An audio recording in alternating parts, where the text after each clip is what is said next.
কালুরঘাটে নিয়ন্ত্রণহীন টেম্পুর ধাক্কায় ফাতেমাতুজ জোহরা নামের 18 বছর বয়সী এক কলেজ ছাত্রীর মৃত্যু হয়েছে।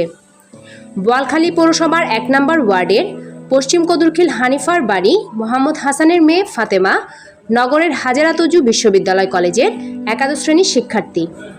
29 এপ্রিল সোমবার সকাল 10টার দিকে কালুরঘাট ফেরি সংলগ্ন বেইলি ব্রিজে এই দুর্ঘটনা ঘটে।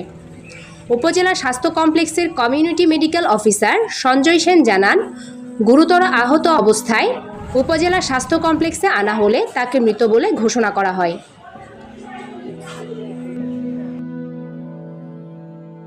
বোয়ালখালী থানার ভারপ্রাপ্ত কর্মকর্তা ওসি আসহাব উদ্দিন আরুস টিভিকে বলেন, কর্ণফুলী নদীর পশ্চিম প্রান্ত থেকে ছেড়ে আসা ফেরি থেকে পাড়ে ওঠার সময় বেইলি ব্রিজে এক সিএনজি চালিত টেম্পুর নিয়ন্ত্রণ হারিয়ে দ্রুত পিছনের দিকে নেমে আসে। এই সময় ফেরিতে ওঠার জন্য ওই কলেজ ছাত্রী বেইলি ব্রিজ পার হচ্ছিল। টেম্পুটি বেইলি ব্রিজের রেলিংয়ের সাথে ওই শিক্ষার্থীকে চাপা দেয়। ঘটনাস্থলেই তার মৃত্যু হয়। টেম্পু জব্দ ও চালককে আটক করা হয়েছে।